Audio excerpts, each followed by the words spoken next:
311페이지 같이 보시면은요. 거기 보시면은 과세표준이라고 있으세요. 뭐라고 있으세요? 과세표준. 그래서 제가 앞으로 과세표준이라고 나오면 이렇게 많이 적어 드릴 거예요. 매출 공급가액. 그 다음에 제가 공급가액이라고 적어 드리면 이렇게 이해하셔야 돼요. 부가세 별도. 그 다음에 제가 공급 대가라고 이야기 드리면 부가세 포함. 요건 용어예요.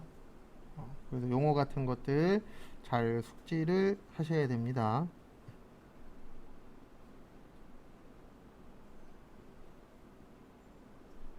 참고하시고요.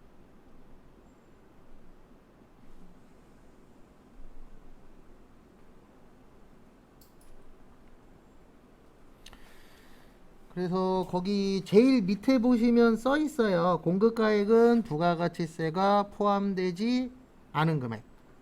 그 다음에 공급 대가는 부가가치세가 뭐 된 금액이요? 포함이 된 금액이라고 거기 적혀 있으시죠. 그래도 기본적인 거니까 요거는 확실히 숙지하시고요. 그 다음에 어디로 오시냐면은 313페이지. 여기 좀 외울 게 좀 있어요. 추후에. 과세표준에 포함되지 않는 것이라고 있을 겁니다. 과세표준에 포함되지 않는 것. 그래서 과세표준에 포함 안 된다는 얘기는 이렇게 이해하시면 되세요. 뭐 안 낸다는 얘기예요? 세금 안 낸다는 얘기입니다. 뭐 안 낸다고요? 세금 안 내요. 그래서 거기 보시면 1번에 부가가치세, 그 다음에 2번에 매출 애누리아 환입이라고 되어 있는데 요거랑 조금 다르게 외울 거예요. 저희는. 그래서 총 6가지 정도 됩니다.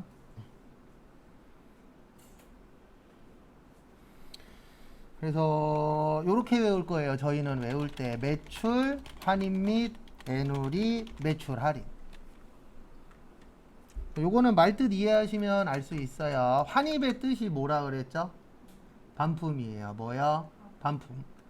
애누리는 깎아주는 거예요. 깎아주는데 물건과 관련돼서 깎아주는 거를 뭐라 그래요? 애누리. 그 다음에 할인도 깎아주는 거예요. 근데 뭐와 관련돼서 깎아주는 거냐면 돈과 관련돼서 깎아주는 건 할인, 물건과 관련돼서 깎아주는 건 뭐요? 애누리. 그 다음에 반품되면 환입. 그러면 우리 반품된 거 세금 내면 될까요? 안 될까요? 안 되겠죠. 왜요? 판 거 아니니까. 그 다음에 애누리하고 할인은 결론은 깎아준 거예요. 그러면 깎아줬으니까 이 돈 받나요? 못 받나요? 못 받죠. 못 받았는데 세금 내래. 그럼 돼요? 안 돼요? 안 되겠죠. 그래서 요거는 세금 안 냅니다. 그 다음에 두 번째 순서는 좀 달라요. 교재하고. 지급지연으로 인한 연체이자. 이거는 말 그대로 연체라는 거는 날짜 지키는 거예요? 안 지키는 거예요? 안 지키는 거예요. 그래서 우리가 늦게 줄 경우에 이자를 받도록 되어 있는데 원래는 외상값은 정해진 날짜에 주는 게 맞죠? 맞죠? 그래서 늦춰지게 되면은 거기에 대해서 이자를 받아야 되는데 이거는 처음에는 아나요? 모르나요? 모르죠. 왜냐하면 처음엔 다 약속 지킬 것처럼 얘기하잖아요. 한 달 후에 줄게. 근데 이거는 한 달이 넘도록 안 주네. 그러면은 원래 이자를 받아야 돼요? 안 받아야 돼요? 받아야 되죠. 왜냐면 연체했으니까. 그래서 이거는 처음부터 발생된 게 아니기 때문에 요거에 대해서는 세금 납부를 안 해도 됩니다. 왜냐면 이건 페널티잖아요. 어떻게 보면 하나에. 근데 실무에서는 연체이자 바라지 않아요. 원금만 잘 주시면 다행입니다. 맞죠? 그 다음에 국고보조금과 공공보조금인데 요거는 간접이에요. 이게 뭐냐면 제가 어저께 요건 썼다 지울 거예요. ERP 얘기한 적 있어요? 없어요? 있죠? 제조회사 가시면 ERP가 많이 깔려 있어요. 근데 이게 왜 많이 깔려 있냐면 제 기억으로는 그 당시가 김대중 대통령 때였나 노무현 대통령 때였나 어쨌든 그 두 분 중에 한 분이에요. 그때 국가에서 지원해 주는 게 있었어요. 뭐가 있었냐면은 회사들이 ERP를 깔잖아요. 대부분 제조회사긴 했어요. 제조회사가 ERP 설치를 하면은 국가에서 50% 지원해 줬었어요. 왜냐면 프로그램을 써서 좀 더 활발하게 회사 운영을 해봐라 라고 해서 50%를 지원했었는데 요 당시에 돈 버는 회사들은 ERP 프로그램 팔아먹는 프로그램 회사들이 돈을 벌었어요. 근데 참고로 제가 있던 데가 프로그램 파는 회사였어요. 그래서 어떻게 돈을 벌었냐면 이렇게 벌었어요. 원래 만약에 ERP 설치하는데 1,400만 원이야. 그러면은 1,400에 안 팔아요. 2,800에 팔아요. 2,800에 팔아먹어요. 프로그램이니까 정가가 없잖아요. 만드는 게 전까지. 그래서 2,800에 팔아요. 그래서 어떻게 하냐면 1,400만 원은 국가에서 지원을 받아요. 그리고 회사에서는 1,400만 원을 받은 것처럼 하고 나중에 페이백으로 돌려줘요. 그리고 뭐만 받냐면 부가세만 받아요. 부가세는 받아서 세금은 내야 되니까. 그런 식으로 해갖고 많은 회사들이 설치를 했었어요. 네. 그래서 이런 것들이 국가에서 지원 나오는 것들이 있어요, 없어요? 있어요. 근데 요거는 간접이어야 돼요. 그러니까 뭐 이 물건을 팔면 얼마 받는다 이게 아니고 뭐 그 외적인 거를 설치를 하거나 구입을 하면은 국가에서 지원 나오는 것들이 있거든요. 이거에 대해서는 세금을 안 내는데 왜 안 내냐면 국가에서 주는 것들은 대부분 세금 안 내요. 대표적인 게 실업급여. 그 다음에 뭐 이제 여자분들 같은 경우엔 육아휴직급여 이런 것들이 나오거든요. 네. 그러면 이건 국가에서 어떻게 보면은 공공을 위해서 주는 돈 중에 하나잖아요. 근데 만약에 이 주는 돈에다가 세금을 거두면 이 효과가 올라갈까요? 떨어질까요? 떨어지겠죠. 그래서 대부분 국가에서 주는 돈들은 비과세라고 보시면 돼요. 그래서 뭐 안 내요? 세금 안 내요. 그래서 실업급여도 세금 안 떼고 다 넣어주는 거예요. 정해진 금액. 그건 참고하시고.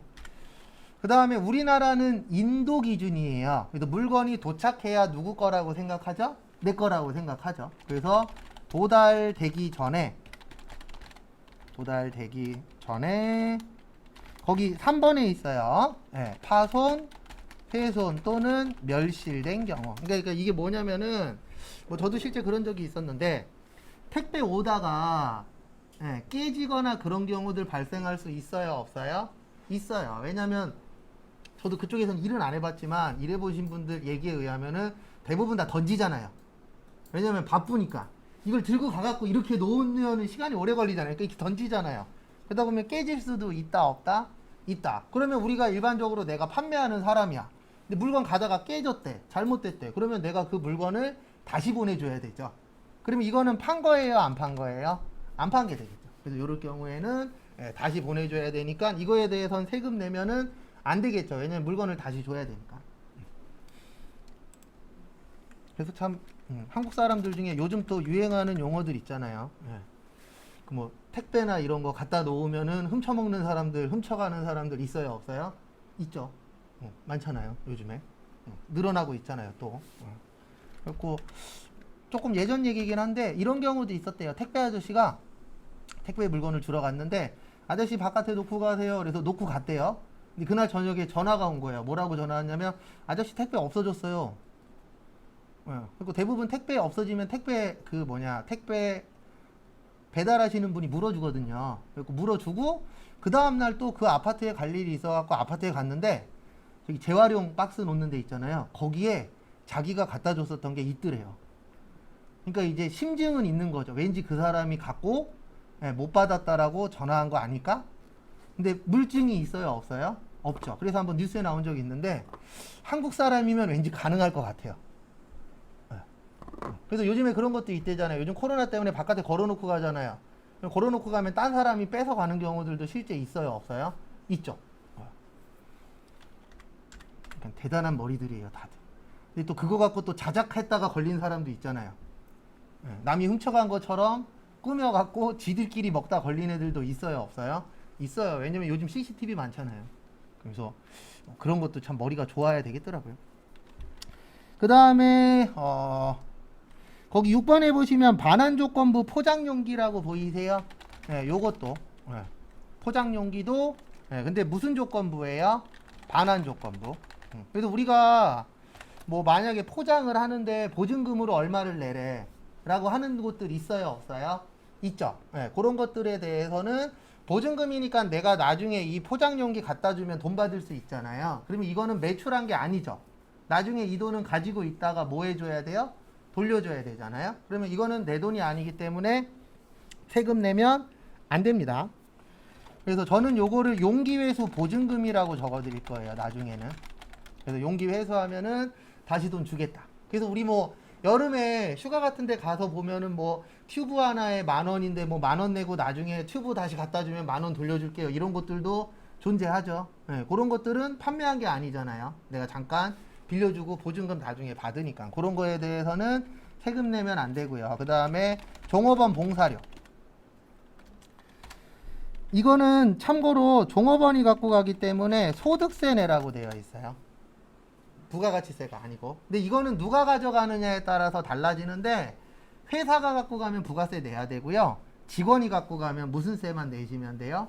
소득세만.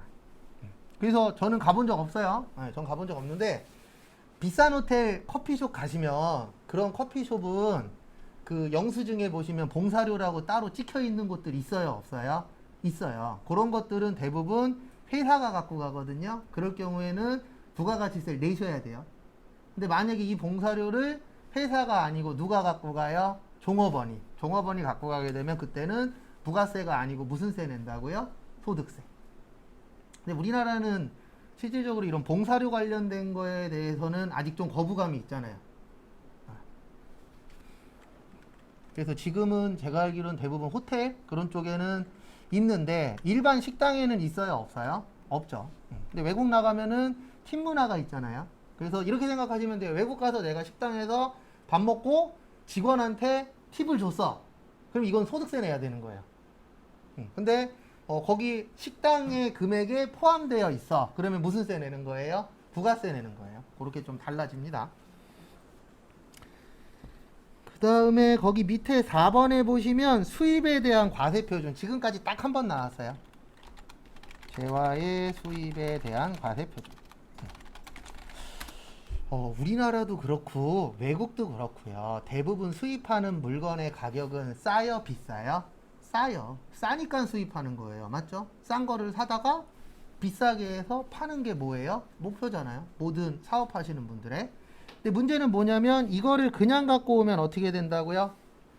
우리나라 물건이 팔린다, 안 팔린다? 안 팔린다. 그래서 덕지덕지 세금을 붙여요. 그래서 거기 보시면은 관세, 과세 가격에다가 관세, 개별소비세, 교통세, 주세, 교육세, 농특세 이런 거를 붙여서 가격을 뭐 하는 거예요? 올리는 거예요. 그래서 요즘에는 그런 데모가 없는데 과거에는 농어민 분들이 데모 많이 했어요. 그래서 제가 지금은 없어졌지만 전경 출신이거든요. 전투경찰. 근데 어디에 있었냐면 전 제주도에서 있었어요. 집은 인천이었는데 어느 순간 제주도 가 있더라고요. 그 제주도에서 전경을 했었는데 저는 데모 때는 안 나갔어요. 왜냐면 마르고 비리비리 해갖고 제 나가면 뼈 부러진다고 안 내보냈거든요. 그 나가본 적은 없는데 그 당시에 뭐가 있었냐면은 이제 뭐 외국 뭐 칠레라던가 이런 외국하고 이제 농수산물 수입을 하는데 무관세로 들려오는 거, 세금 안 내고 우리나라에서 수입하는 거 이런 경우들이 몇 번 있었거든요. 그러면 그 농어민 분들이 많은 분들이 데모를 하셨어요. 근데 데모를 할 수밖에 없는 게 무관세로 들어오면 세금을 안 매기잖아요. 그러면 가격이 어떻게 돼요? 너무 적겠죠. 그러면 사람들이 우리나라 물건하고 세금 안 낸 물건하고 같이 있으면 우리나라 물건이 좀 더 아무리 좋다라고 해도 가격적으로 경쟁력이 안 되잖아요. 그러면 어디 걸 많이 사요? 수입한 걸 많이 사겠죠. 그래서 그때 데모들 많이 했죠. 근데 저는 비리비리한 걸 감사드렸어요. 왜냐면 데모 막으러 나갔다 온 거 얘기 들어보면 장난 아니더라고요.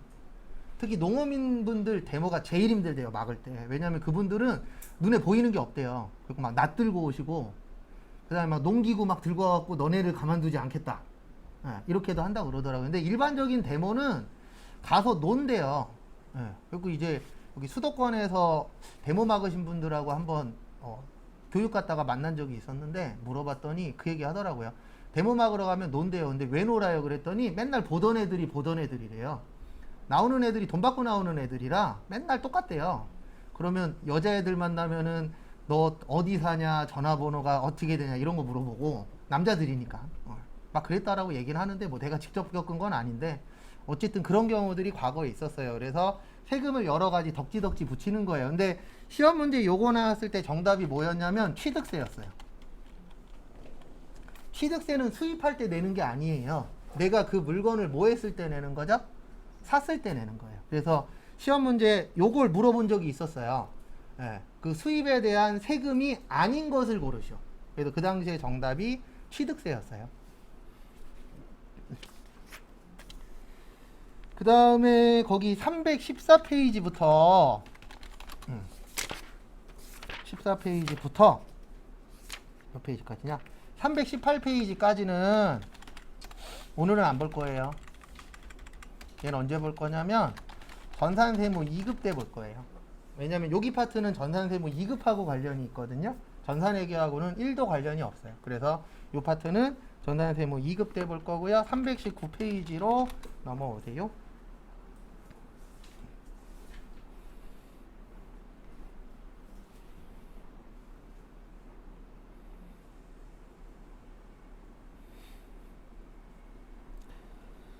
그 다음에 보시면은요, 다음 거 보시면 대손세액공제라고 있습니다. 319페이지에. 그래서 요거는 세무 때에도 많이 나오고 회계 때에도 간혹가다 나오는데요. 요건 말뜻을 좀 이해하시면 좋아요. 대손의 뜻이 뭐냐면 못 받는 돈을 대손이라 그래요. 돈 못 받는 거. 세액은 뭐냐면 세금이에요. 공제는 뭐냐면 차감하는 거예요. 빼주는 거. 그래서 대손세액 공제의 뜻은 돈 못 받았으니까 세금 뭐 해줄게? 빼줄게. 왜냐면 우리가 지금 보고 있는 파트가 부가가치세인데 부가가치세는 내 돈으로 내는 거예요? 남의 돈으로 내는 거예요? 부가세는 남의 돈으로 내는 거예요. 근데 돈을 못 받았대. 그러면 세금 내면 돼요? 안 돼요? 안 되겠죠. 그래서 요거를 뭐라 그러냐면 대손 세액공제. 못 받았으니까 세금 못 내겠어. 이렇게 되는 겁니다. 그래서 거기 교재 보면서 간략하게 좀 설명을 드리도록 하겠습니다. 그래서 보시면은요, 거기 보시면 대손세액공제란 사업자가 과세제와 용역을 공급한 후 공급받는 자의 파산 등의 사유로 인하여 부가가치세를 거래에 징수하지 못하는 경우에는 그 대손세액을 매출세액에서 차감할 수 있으며 이 경우 공급받은 자는 그 세액을 매입세액에서 차감한다. 그러니까 결론은 뭐냐면 돈 못 받았으니까 세금 납부 안 한다. 이렇게 이해하시면 되세요.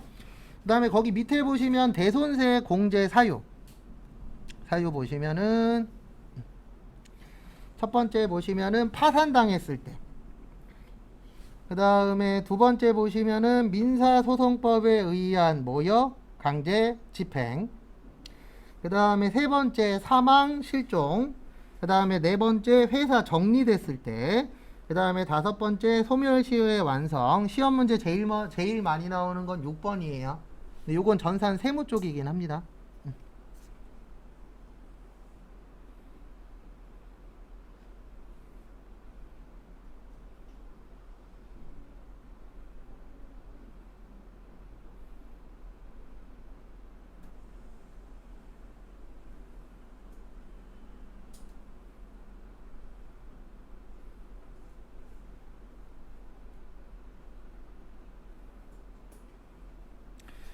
그래서 보시면은요, 거기 보시면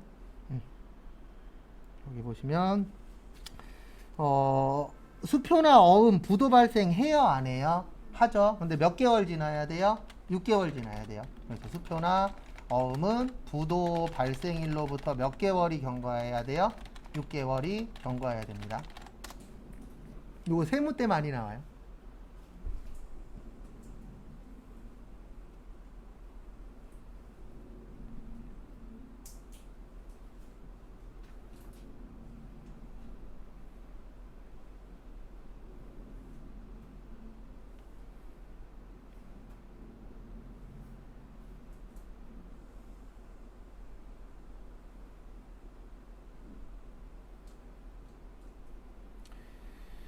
그 다음에 조금 더 부연 설명 몇 가지만 드릴게요.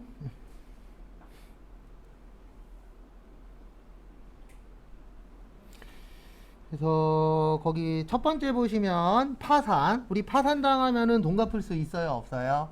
없죠. 그 다음에 두 번째 민사소송법에 의한 강제집행. 이것도 강제집행 당하면 결론은 내가 돈이 있는 거예요, 없는 거예요?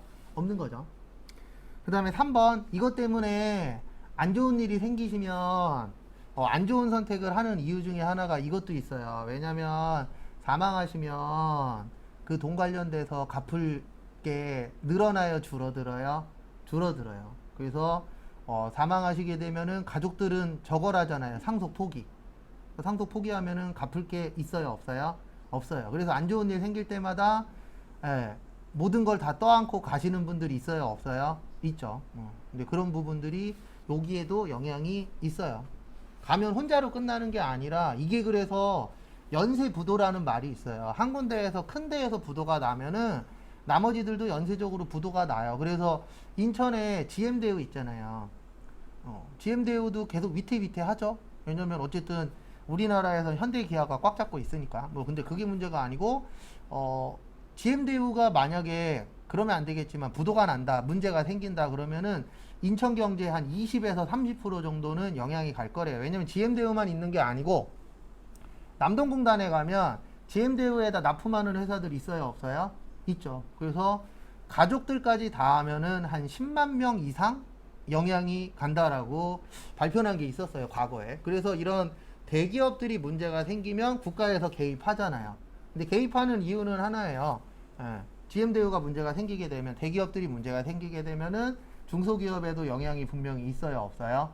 있죠. 그래서 한참 그거 나올 때 댓글에 이런 글들 많았어요. 나 중소기업 다니는데 왜 우리 회사는 신경 안 써줘요? 라는 식으로 댓글 다니시는 분들이 많았어요. 근데 국가에서 왜 신경을 안 써주냐면 중소기업 작은 회사 날라가도 피해가 어마무시하게 크진 않잖아요. 그러니까 신경을 안 쓰죠. 근데 대기업이나 어느 정도 규모가 되는 회사들은 하나가 없어지게 되면은 다른 쪽에도 우후죽순 문제가 생기니까 막 세금 같은 것도 투입해서 살리려고도 노력을 하잖아요. 근데 어쨌든 모르겠어요. GM대우 어떻게 될지. 참고로 저희 친척 형도 GM대우 다녀요. GM대우 다니는 친척 형이 있는데 버리는 괜찮아요. 해외도 뭐 지금이야 코로나 때문에 못 나가지만 코로나 전에는 툭하면 해외 나가 있었으니까 버리는 괜찮은데 모르겠어요. 계속 운영이 될지 위태위태하긴 합니다. 왜냐면 GM대우하고 쌍용차는 계속 위험하잖아요. 우리나라는 워낙에 현대기아 차가 많이 잘 팔리니까. 그 다음에 거기 보시면 5번에 소멸시효라고 있어요. 무슨 시효요? 소멸시효라고 나오면 이렇게 생각하세요. 법으로 정해놓은 기간. 그래서 과거에 이런 적이 있었어요. 요즘에는 뉴스에 뭐 안 나오지만 한때 누구지? 저기 시장 있죠. 시장에서 갯돈 들고 도망가는 경우가 한참 유행하던 시절이 있었어요. 그때 이제 한 어머님이 갯돈을 들고 남아프리카 공화국으로 도망을 가셨어요. 근데 왜 남아프리카 공화국으로 도망을 갔냐면 아들이 거기 있었거든요. 유학 가서. 근데 참고로 갯돈 들고 도망가는 건 법정 소멸시효 기간이 5년이래요. 5년 동안 도망가면 걸려도 안 갚아도 돼요. 법으로는 주먹으로 때릴 수는 있겠지만 법으로는 끝난 거예요. 그래도 그 기간 동안 도망가면 돼요. 그래서 남아프리카 공화국으로 5년 동안 도망갔다가 한국에 들어왔는데 잡혔어요. 왜 잡히냐면, 그러니까 뭐든지 알려면 똑바로 알아야 돼요. 외국으로 외국으로 도망가시는 순간 소멸시효가 중지가 돼요. 정지가. 근데 그분은 그건 모르고 5년만 알았던 거죠. 그래서 5년만 남아프리카 공화국 갔다가 들어오자. 그리고 아들하고 손잡고 들어오다가 어머니만 잡혀가셨죠. 근데 이게 뭐가 문제가 됐냐면, 그게 문제가 된 게 아니고, 그러니까 기자들이 욕먹는 거예요. 이거 저도 기사 보고 알았는데 이 내용을 너무 디테일하게 다 써버린 거예요. 왜냐면 요즘 사람들은 자극적이지 않으면은 안 보니까 소멸시효 기간이 몇 년이고 해외에 나가면 중지되고까지 다 넣은 거예요. 그러면 이런 거 안 썼으면은 갯돈 들고 도망가신 분들 중에서 몇 분 더 들어올 텐데 외국 나가면 한국 신문 봐요, 안 봐요? 봐요. 요즘 인터넷 다 잘 돼 있잖아요. 그래갖고 몇 명 들 들어왔죠. 근데 요즘에는 뉴스 보다 보면 그런 거 많아요. 이런 것까지 가르쳐줘? 저 어떤 것도 봤냐면 아마 보신 분들이 있을 건데 과거에 수표 복제한 거 있었거든요. 가짜 수표 만들어 갖고 쓰다가 걸린 사람이 있었어요. 근데 그때 뭐까지 나왔냐면 TV에서, 그때 KBS예요. 제가 정확하게 기억하는데 KBS에서 그거 복제하는 방법까지 다 알려줬어요. 포토샵 들어가갖고 여기는 이렇게 바꾸고 종이는 이런 종지를 구해서 그 다음에 이제 복사기도 그 컬러 복사기 있잖아요. 좋은 거 비싼 거 컬러 복사기를 해서 이렇게 하면 만들 수 있다까지 보여줬었어요. 3분 안에 디테일하게. 그거 보면서 무슨 생각 들었냐면 저놈들이 나쁜 놈들이라고. 왜냐면 모르던 사람도 보면은 따라하려고 생각하는 사람이 늘어날 수 있어요, 없어요? 있죠. 요즘 기자들은 욕먹어도 싸요. 왜냐면 당연히 기사를 보게끔 만드는 건 이해하는데 넣을 건 넣고 뺄 건 빼야 되는데 그런 거 없어요. 요즘엔 그냥 다 넣잖아요. 그리고선 자기네들은 모른대. 나쁜 놈들. 지들이 다 해놓고. 근데 어쨌든 참고로 학원비가 1년인가 그래요. 그냥 학원비 안 내고 1년 동안 도망 다니시면 됩니다. 그 대신 이러시면 안 돼요. 11개월 30일 됐을 때 전화가 왔고 전화를 받았어. 학원비 언제 낼 거예요? 조만간 낼게요. 그러면 다시 1년입니다. 그땐 그냥 끊으셔야 돼요. 어떤 대답도 하시면 안 돼요. 대답한 순간 녹음되잖아요. 그러면 그날부터 다시 1년이에요. 그래서 소멸시효 완성시키기가 쉽지 않아요. 소멸시효 완성시키려면 진짜 1년이야 그러면은 저기 동굴 가갖고 1년 있다 나오셔야 돼요. 제가 알기로 술값도 1년인가 그럴 거예요. 1년인가 3년인가. 도망 다니시면 됩니다. 근데 잡히면 주먹으로 맞을 수 있어요. 맞죠? 그분들은 법보다 뭐가 빨라요? 주먹이 빠르신 분들. 그 다음에 6번 우리 수표나 어음이 부도나면은 몇 개월 지나야 된다고요? 6개월. 그 다음에 7번에 보시면 6개월 이상 경과한 30만원 이하의 채권이에요. 그러니까 이게 무슨 뜻이냐면 우리한테 30만원은 큰 돈입니다. 친구한테 30만원 빌려보세요. 쉽지 않아요.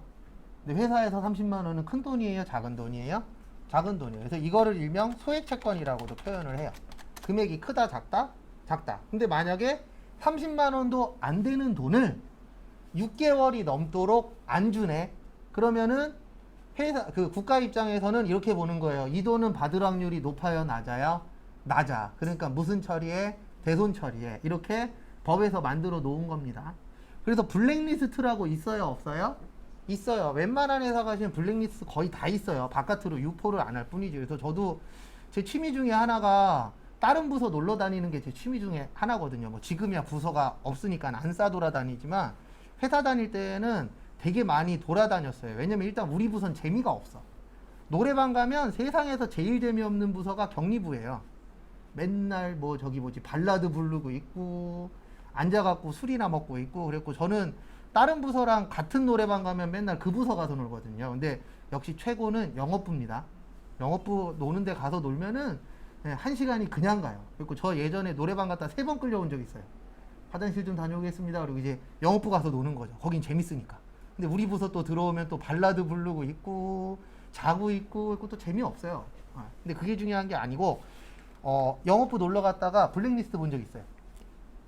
거기 뭐라고 써있냐면 10,000원인데 안 줌.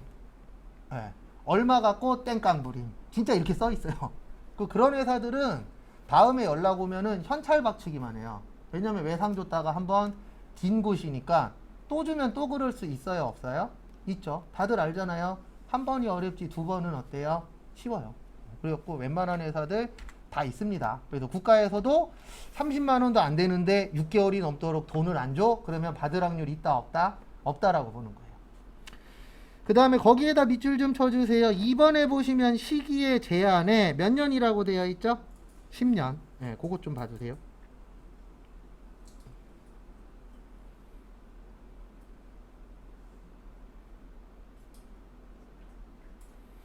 그래서 몇 년 안에 것만 돼요? 10년 이내. 그 다음에 거기 10년 이내 밑에 보시면은 확정이라고 있어요. 뭐라고 있어요? 확정. 그래서 10년 이내고 확정 신고만 가능해요. 무슨 신고만 가능하다고요? 확정 신고. 그것도 좀 봐주시면 감사하겠습니다.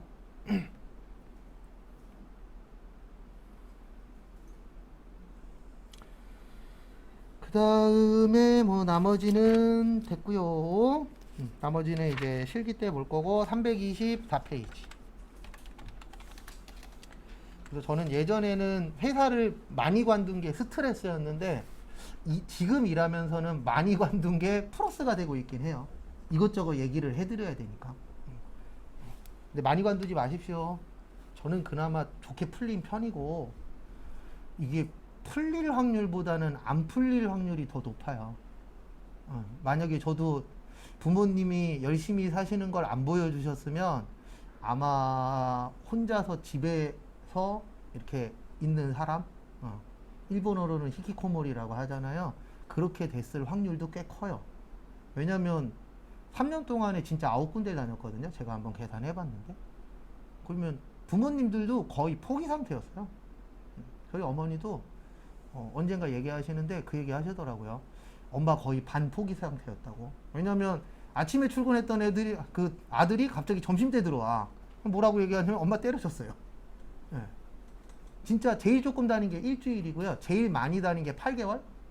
회사 다닐 때. 지금 여기는 이제 8년째 됐고, 횟수는 거의 9년 차 됐었는데, 그래서 이쪽 저쪽 다니는 게 꼭 플러스는 아니에요. 근데 무조건 나쁜 거는 아닙니다. 왜냐면 나하고 맞는 거를 찾으려고 한 거였었는데, 저는 솔직히 일적으로 힘들어서 그만둔 적은 거의 없고요. 사람한테 상처 아닌 상처를 좀 받아서. 그래서 어렸을 때는 사람을 되게 많이 믿었어요. 근데 이제 상처를 계속 받다 보니까 지금은 무조건 누군가를 만나면 일단 안 좋은 생각 먼저 해요. 제가 날 때리면 어떡하지? 제가 내 돈을 가져가려고 그러면 어떡하지? 항상 좀 안 좋은 생각이 들게 바뀌었어요. 저도 학교 졸업할 때까지는 이런 아이가 아니었어요. 원래는 어떤 아이였냐면 TV에서처럼 내가 회사 가서 잘못하면은 우리 직장 상사가 나를 커버해 줄 거야. 개뿔 그런 거 있어요? 없어요? 없잖아요. 1도 없잖아요. 지 혼자 어떻게 살려고만 하지 다들. 이제 그런 거를 너무 많이 보다 보니까 어느 순간 저도 바뀌어 있더라고요. 근데 지금은 이제 젊으신 분들이 이야기하는 꼰대예요. 아무리 봐도. 거의 제 마인드는 거의 꼰대 수준이라고 보시면 돼요. 근데 그렇게 될 수밖에 없어요. 40 넘고 처자식 있으면 꼰대가 돼야 돼요. 왜냐면 일단 내가 먹고 살아야 되니까. 근데 참고로 그런 분들, 내가 봤었던 분들보다는 덜 하려고 노력은 하죠. 그래도 저도 여기에서 서류 중에 제가 만든 게 한 7, 80% 되거든요. 지금 여기에서 돌아다니는 서류. 그러면 서류 만들 때 전 그게 되게 싫었어요. 뭐가 싫었냐면 대충 만들어주고 알아서 해. 이게 되게 싫었어갖고 저는 뭐 하나 만들 때 제가 시뮬레이션 혼자 다 해요. 여기부터 여기까지 만드는데 이렇게 하면 이게 좀 더 편하겠다. 그래서 최대한 내가 봤을 때는 편하게 해서 만들어서 주거든요. 그러면 그 다음에 뭐 계량을 하든 뭐라든 그건 본인들이 알아서 하는 거니까. 왜냐면 그게 되게 싫었어요. 회사 다닐 때 뭐 누가 막아주고 이런 거는 뭐 원래 없는 거니까 그건 둘째 치고 뭐 하라고 시킬 때 보면은 대충 얘기해 주는 거 있잖아요. 전 그게 진짜 싫었거든요. 그래도 최대한 안 하려고는 하는데 바쁠 때에는 하기도 하니까 그건 뭐 사람인지라. 그래서 첫 번째 보시면 거래 징수라고 있는데요. 이렇게 생각하시면 됩니다. 요 징수가 세금 징수예요. 그러니까 우리가 물건을 사고 파는 걸 거래라고 하잖아요. 그 물건을 사고 팔 때 세금도 주고 받잖아요. 맞죠? 그래서 내가 만약에 식당 가서 10,000원짜리 김치찌개를 먹었어. 그럼 10,000원을 내면 그 10,000원 안에 부가세 있어요? 없어요? 있어요. 그래서 영수증을 받으면은 9,091원이 부가세라고 찍혀 있어요. 이걸 무슨 징수라 그래요? 거래 징수. 그래서 거래하면서 돈 주고 받으면서 그 돈 안에 뭐가 들어가 있죠? 세금이 포함되어 있습니다. 그래서 일반적으로 징수 그러면 세금 징수라고 보시면 돼요. 그 다음에 거기 밑에 박스에 별표 2개만 치세요. 별표 3개. 세금 계산서라고 되어 있는 거. 그거 중요합니다.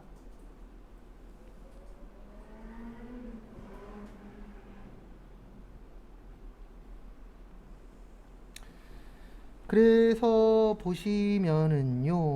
보시면 세금 내는 사업자를 과세 사업자, 세금 안 내는 사업자를 면세 사업자 이렇게 표현합니다. 이건 앞으로 아마 몇 번 더 적을 거예요. 그 다음에 일반적으로 사업하시는 분들을 뭐라 그래요? 일반 과세자. 그래서 대부분 사업한다 그러면 여기가 많아요. 일반 과세자. 그 다음에 조그만하게 하시는 분들을 뭐라 그런다고요? 간이 과세자. 그래서 간이과세자는 직전 연도 공급 대가가 얼마보다 작으신 분이요? 8천만원. 그래서 1년에 8천만원도 못 파시는 분들을 뭐라 그런다고요? 간이과세자. 그래서 간이과세자 그러면은 영세사업자라고 라고 보시면 됩니다. 그 다음에 이분들의 특징은 영수증을 발행할 수 있는데요. 공급 대가가 4,800만원 기준으로 해서 4,800만원이 안 되는 분들만 뭐 발행하는 거예요? 영수증. 그 다음에 4,800만원이 안 되면 납부도 면제예요. 왜냐면 4,800만원이 안 되면 진짜 영세 사업자잖아요. 여기서 말하는 건 이익 아니라 그랬어요. 매출액이에요. 그러면 4,800이면 한 달에 400만원을 못 파시는 분이에요. 근데 중요한 게 400만원이 다 남는 게 아니잖아요. 진짜 많이 남는다라고 해도 30% 정도 남아요. 50% 남는 데 없어요. 50% 남는 거 있으면 얘기 좀 해주세요. 저 좀 하게. 대부분 30%가 많이 남아요. 대표적으로 30% 남는 데가 우리 주변에서 요즘 많이 볼 수 있는 무인 아이스크림 있죠. 무인 아이스크림 편의점이 30% 남는데요. 저 아시는 분이 했다가 망했어요. 근데 30% 남는데요. 그러면은 400만 원어치 팔면 얼마 남는 거예요? 120. 근데 여기서 말하는 120이 이익이 아니에요. 원가 빼고 120 남는 거예요. 그럼 120에서 월세 내고 전기세 내고 뭐 내고 하면은 남는 게 거의 없죠. 얼마 안 남아요. 그래서 혹시 무인 아이스크림 가게나 이런 무인 판매점은 이건 알고 계셔야 돼요. 저 아시는 분들 중에도 몇 개 하시는 분들 계시는데 용돈벌이로 할 거면은 차려도 돼요.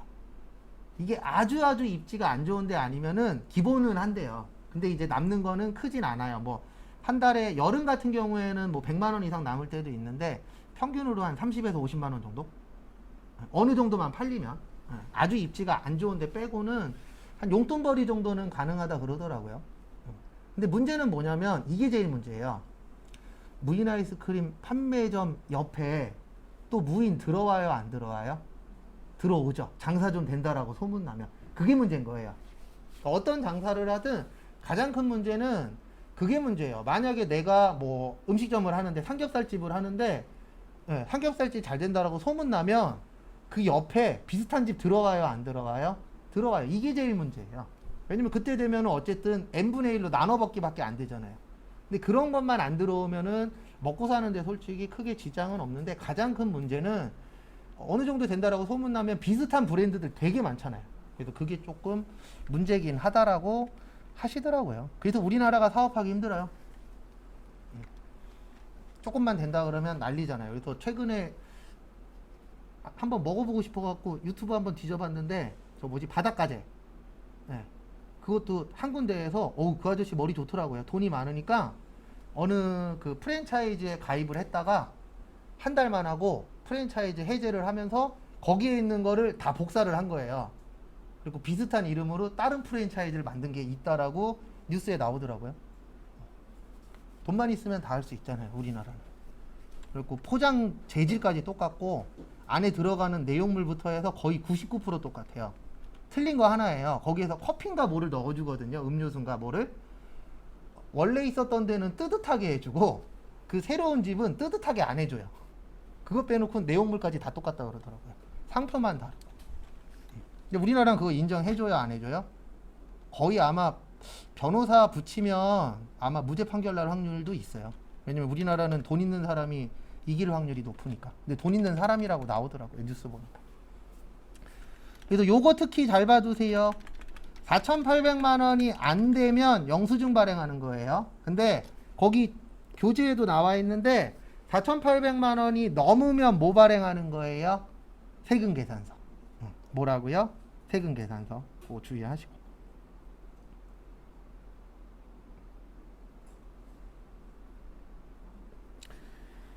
그 다음에 또 보실 게 거기 밑에 보시면 세금 계산서에 발급 절차라고 있어요. 거기 보시면은 발급 절차 및 원칙이라고 있는데요. 거기에다 밑줄 좀 쳐주세요. 2매. 두 번째 줄에 보시면 몇 매라고 되어 있어요? 2매. 그래서 2매 발행합니다. 어떻게 발행하냐면 공급하는 자랑 공급받는 자 이렇게 2매를 발행해요. 그래서 나 하나 갖고 너 하나 주고 이렇게 되어 있습니다. 그리고 누가 발행하도록 되어 있냐면은 공급하는 자가 발행해요. 공급하는 자가 몇 매 발행한다고요? 2매를 발행해서 나 하나 갖고 너 하나 줘요. 그러면 이게 시스템이 부가가치세 시스템이 어떻게 되어 있냐면 2명이서 받았죠. 그러면은 신고 날짜에 맞춰서 이 두 명이 똑같이 신고를 해야 돼요. 그래서 내가 만약에 한 매에 1,000만 원이라고 신고를 했으면 상대방도 한 매에 얼마라고 신고해야 돼요? 1,000만 원. 그러면은 국세청에서는 브라보 하는 거예요. 너 신고 잘했어.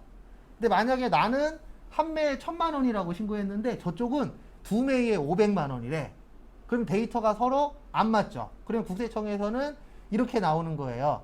신고가 틀리셨어요. 소명하세요. 이렇게 연락 옵니다.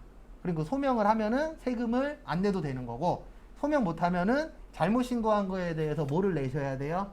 세금을 내도록 되어 있어요. 그렇게 해서 잡는 거예요. 그러니까 결론적으로는 사업하시는 분들끼리 서로 뭐 하는 거예요? 감시하는 거예요. 국가가 감시하는 게 아니고. 그래갖고 내가 한 매에 1,000만 원, 그러면 저쪽도 한 매에 1,000만 원, 그러면 신고 잘했어. 이렇게 되는 거고, 이게 데이터가 안 맞아? 그러면은 신고 잘못했어. 그럼 그때 이제 누가 들어오는 거예요? 국가가 개입을 하는 거예요. 시스템은 그렇게 되어 있어요. 그래서 잘못하시는 분들이 이렇게 하시는 분들이 있어요. 어떻게 이걸 잡지? 뭘 어떻게 잡아요? 지들끼리 다 신고해놓고서. 그래서 국가에서는 그 시스템 보고 하는 거예요. 그 다음에 거기 325페이지 보시면 세금계산서의 종류에서 동그라미 2번에 별표 3개 치세요. 전자세금계산서.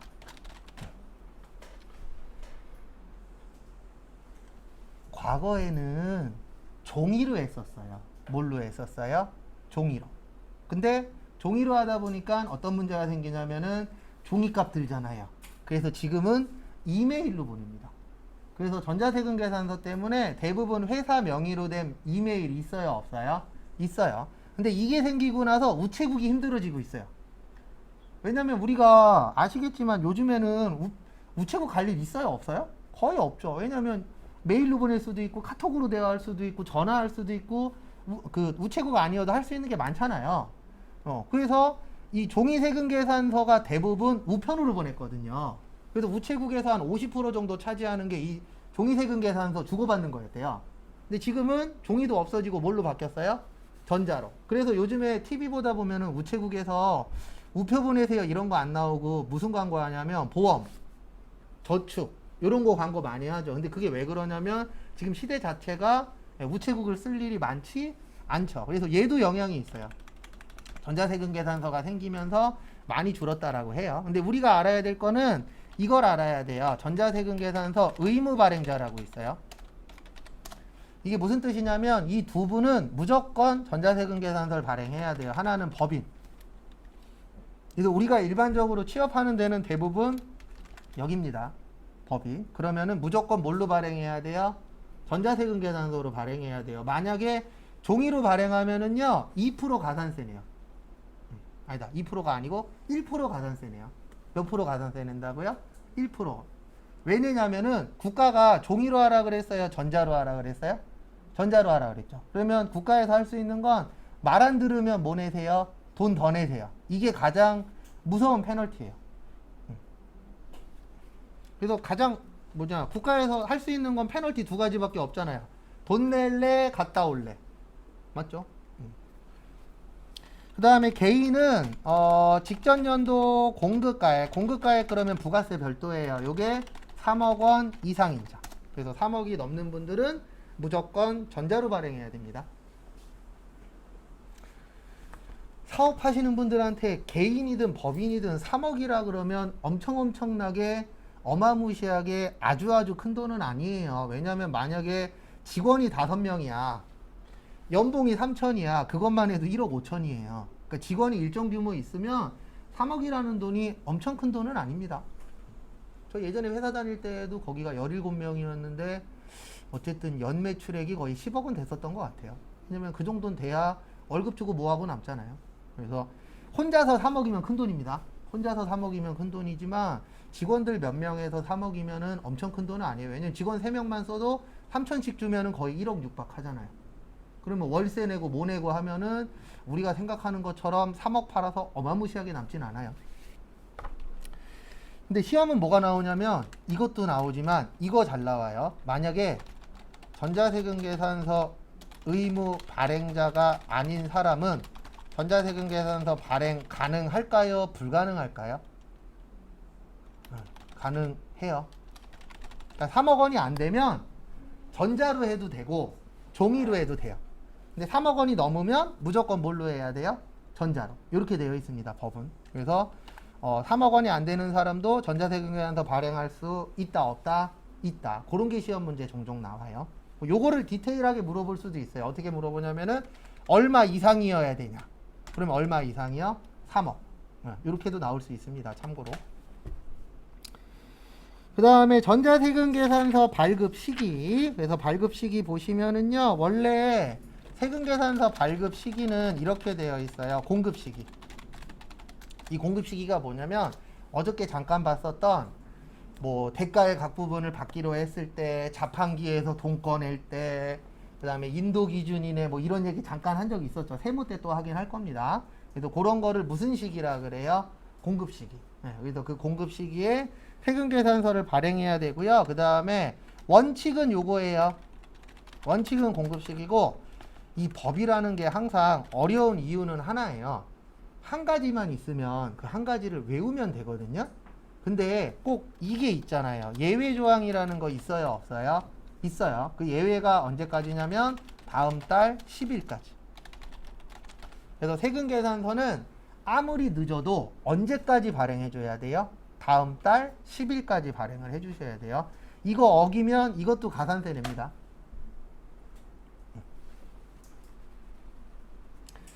그래서 회사 가시면 이런 경우가 발생할 거예요. 어떤 경우가 발생하냐면은 우리 요즘에 회사에서 문구점 직접 가요? 시켜요?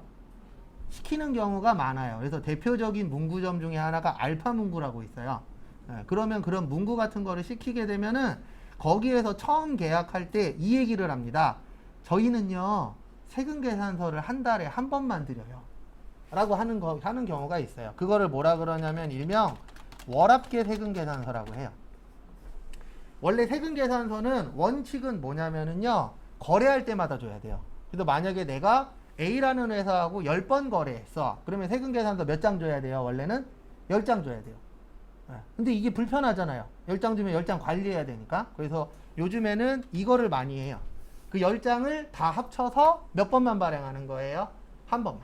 근데 요것도 발행을 할 때 늦어도 언제까지만 발행하면 된다고요? 다음 달 며칠까지?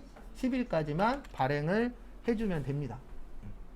근데 이런 케이스가 있어요. 저도 이거 실무에서 봤었는데 원칙주의자분들이 있어요? 없어요? 있어요. 그래서 거기 거래처랑 저희는 한 달에 한 번씩 드려요. 그랬더니 거기에서 이렇게 얘기할 때가 있어요. 저희는 안 돼요. 저희는 매번 주세요. 그러면 거기는 체크해놨다가 거래할 때마다 뭐 해야 돼요? 매번 줘야 돼요. 안 그러면은 화냅니다. 그래서 제가 예전에 어떤 케이스가 있었냐면은 세금계산서 오른쪽 밑에 보면은 영수가 있고 청구가 있거든요. 영수하고 청구의 차이점 뭐예요? 네, 영수는 돈 받음, 청구는요 돈 못 받음. 그러니까 돈 주세요가 청구고 영수는 돈 받았다 이건데 솔직히 큰 의미는 없어요. 왜냐면 이거 동그라미 어디에 되어 있든 똑같은 거니까 큰 의미는 없는데, 거래처 중에 하나가 돈을 주든 안 주든 여기에 동그라미가 되어 있어야 돼요. 근데 세금계산서 기본값은 여기에 되어 있거든요. 청구에. 왜냐면 대부분 못 받는 게 더 많으니까. 그래서 청구에 되어 있는데 제가 깜빡하고 그 회사에다가 이걸로 보낸 거예요. 보내고 1분 후에 전화 왔어요. 뭐라고 전화 왔냐면 계속 이렇게 주시면 저희가 대금을 못 드릴 수도 있어요. 라는 식으로 안 좋게 얘기하시더라고요. 그런 데는 체크해놨다가 챙겨줘야 돼요. 그렇다고 해서 다른 데 뭐 말 안 하는 데를 실수해라 그런 얘기가 아닙니다. 말 안 하는 데는 뭘로 해도 신경 안 쓰는 데인데 꼭 어떤 부분에 신경 쓰는 회사들이 있어요? 없어요? 있어요. 근데 솔직히 제일 좋은 건 그런 데는 우리 회사랑 거래 안 했으면 좋겠어. 왜냐면 내가 신경 쓸 게 늘어나잖아요. 다 똑같이 하면 얼마나 편해요. 그럼 한 번에 그냥 일괄 딱 발행하면 끝인데 꼭 신경 쓰게 하는 회사들이 있어요. 그리고 실제 전 이것도 봤었어요. 대부분 회사가 주가 앞에 붙어요? 뒤에 붙어요? 앞에 붙죠. 근데 종종 뒤에 붙는 회사들이 있어요. 제가 이거 인터넷도 찾아봤는데 별 의미는 없어요. 그냥 처음에 회사를 만들 때 주 뭐뭐뭐 아니면 뭐뭐뭐 주 이렇게 내가 선택할 수 있대요. 근데 과거에 이제 주가 뒤에 붙는 회사가 있었거든요. 거래처 중에. 근데 여직원이 깜빡하고 일반적이라고 생각하고 주를 어디에다 붙였어요? 앞에다 붙였어요. 그리고 세금계산서 발행했죠. 그리고 이제 30분 후인가 전화가 왔어요. 거기 이사님인가? 그리고 여직원이 받고 울었어요. 한 30분을 욕을 하시더라고요. 진짜로 난리 난 적이 있었어요. 원래는 이렇게 얘기하면 되잖아요. 잘못 발행했으니까 조심하라고. 근데 왜 그랬나 나중에 저희 과장님이 가서 해결하고 왔는데 왜 그랬나 봤더니 이제 많은 회사들이 그런 실수를 했대요. 그러다 보면 이제 사람이 이렇게 변하잖아요. 몇 놈만 걸려라? 한 놈만. 그 한 놈이 저희 직원이 됐었던 거죠. 그리고 진짜 30분 후에 뛰쳐나갔어요. 그래갖고 왜 그러나 해갖고 거기 뭐냐 인터폰을 바깥으로 소리가 들리도록 눌러갖고 바꿨더니 욕 잘하시더라고요. 찰지게. 그래서 뭐 너의 안에 있는 창자를 꺼내서 줄넘기를 한다는 둥, 아파크레파스는 18세기라는 둥, 뭐 이런 얘기 막 하시더라고요. 욕 잘하시더라고요. 근데 조심해야 돼요. 항상 회사에서는 제가 지금 생각해보면 잘할 생각하지 마시고 실수만 안 하면 돼요. 주어진 것만 하시고 저처럼 나대다가 피 보지 마시고. 저는 나대다가 피 본 스타일이에요. 왜냐면 저는 이렇게 생각을 했거든요. 지금하고는 많이 다른데 그 당시에는 일을 무조건 잘해야 돼. 내가 먹고 살려면. 근데 이게 맞는 줄 알았는데 지금 보면은 그게 맞지 않아요. 그렇다고 해서 이런 마인드도 잘못된 거예요. 어떤 분들 보면 내가 월급 200만 원 받으니까 200만 원만 일할래요. 이러면 쫓겨나요. 요즘에는 1.5배에서 2배는 일을 해줘야 돼요. 그래서 내가 200만 원 받으면 300만 원어치 일은 해줘야 버틸 수 있습니다. 왜냐면 요즘엔 직원도 많이 안 뽑잖아요.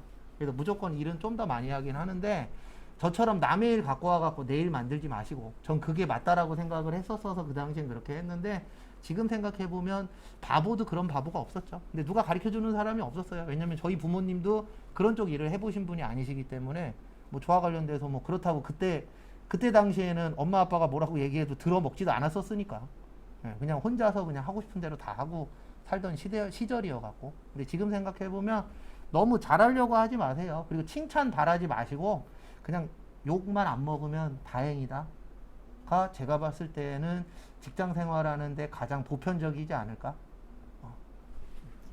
왜냐면 회사에서 칭찬받기 쉬워요, 어려워요?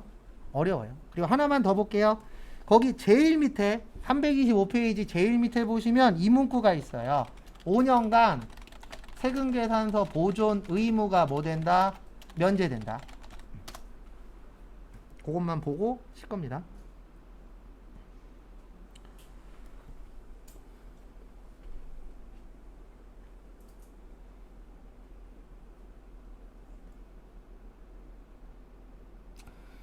그래서 보시면은요, 이게 무슨 뜻이냐면은 이 전자세금계산서는 꼭 해야 될 게 하나 있어요. 뭐가 있냐면 전송을 해야 돼요. 국세청에다가 전송을 하는데 언제까지 하냐면 발급일 다음 날까지예요. 언제까지 한다고요? 발급일 다음 날. 그러면 이게 무슨 뜻이냐면은 국세청에다가 전송을 하면은 국세청이 알고 있을까요? 모르고 있을까요? 알고 있겠죠. 알고 있으니까 너네는 갖고 있을 필요가 없어. 원래 일반적으로 회계 서류는 5년 보관이에요. 몇 년 보관이라고요? 5년 보관. 근데 지금 기미가 하나 보이고 있어요. 뭐가 보이고 있냐면 아까 대손세액 10년이었죠. 과거엔 5년이었거든요. 계속 뭔가를 5를 10으로 바꾸고 있어요. 세법에서. 그러면 결과적으로 나중 되면은 보존기간도 몇 년으로 늘어날 거예요?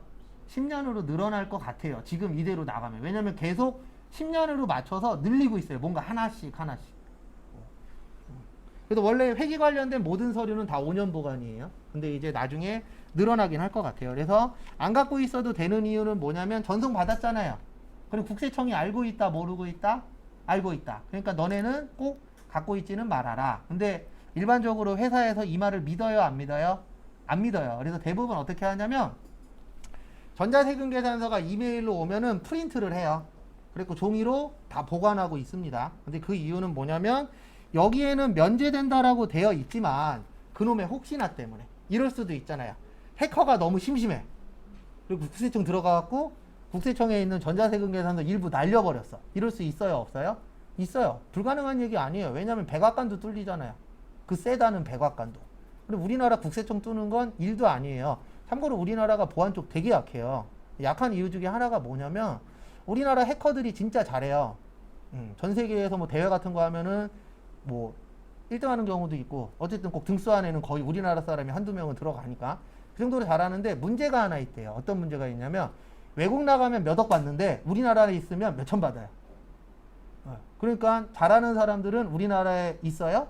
아니에요. 해외로 다 나가요. 근데 그 중에 하나가 그만큼 혜택을 안 주니까. 그러니까 외국 같은 경우에는 이런 보안이나 이런 걸 중요하게 생각하는데 우리나라는 보안 뚫려봤자 몇 천만 원, 몇 억이면 해결돼요. 페널티가 약하잖아요. 그러니까 회사나 이런 쪽에서도 어떻게 생각하냐면 뚫리면 돈으로 해결하지 뭐. 어차피 얼마 안 나오는데. 몇 천억 되는 회사에 1, 2억이 돈이에요? 아니에요. 1, 2%도 안 되는데. 나 100만 원 버는데 만 원 내래. 만 원 정도 낼 수 있잖아요.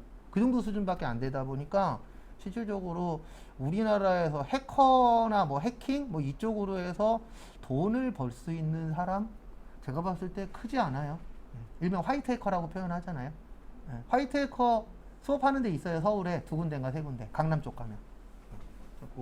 그런 케이스들도 있다 보니까 좀 약해요. 그래서 국세청이 뚫릴 수도 있죠. 그리고 국세청이 뚫리면 뭐라 그럴 거예요? 각 회사한테 전화해갖고 내놔 라고 할 거예요? 안 할 거예요? 할 거잖아요. 그래서 대부분 회사가 다 보관은 합니다. 요즘 같은 시대에 누굴 믿어요? 믿을 사람 누구밖에 없어요? 나밖에 없어요. 그래도 가족은 믿으십시오. 종종 가족도 못 믿겠다라고 하신 분들 계시는데 왜 그 얘기 하는지는 알아요. 저도 몇 번 풍파를 겪었으니까 우리 가족 말고 이제 친척들 포함해서 풍파가 몇 번 있었어요. 좀 세게. 그리고 친척들하고도 한번 대판 싸울 뻔했었는데 근데 드라마가 드라마인 줄 알았는데 아니더라고요. 전 몇 번 겪었어요. 한 두세 개. 그런 거 안 겪는 게 가장 좋긴 합니다. 그 다음에 지금 4시거든요. 그래서 4시 10분까지 쉴 거고요. 4시 딱 되면 저거 신호 확인 좀 할게요. 그래서 잠깐 쉬었다가 그 나머지 보겠습니다.